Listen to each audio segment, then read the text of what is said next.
Ah, amici della Sardegna, dove sono arrivato? Tenetevi forte, parcheggio la bici nella speranza che non me la rubino. Una bella pedalata e ora mi riposo un attimo.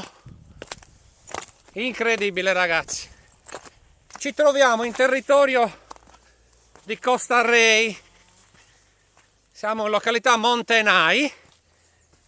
Dico spesso che qua in tantissimi veniamo a trascorrere le nostre vacanze al mare, ma ora io vi faccio vedere una cosa e vi consiglio di sedervi, mettetevi comodi, tenetevi forte.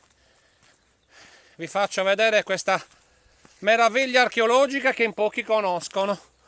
Mi tolgo anche il casco, eccolo qua, lo mettiamo qui. Ciao caschetto, mi raccomando.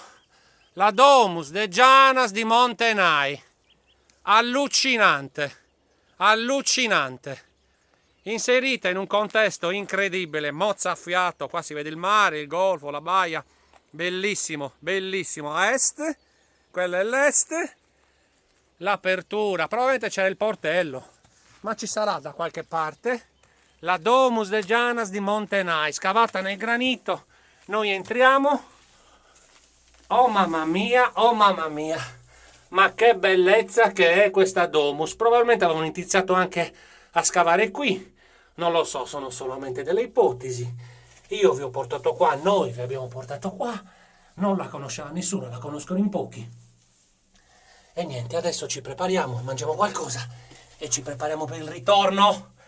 Allora, ragazzi, i custodi della memoria vi hanno portato anche qui, Domus de Janas di Montenai, e mi raccomando, ogni tanto un selfie fatevelo anche qui.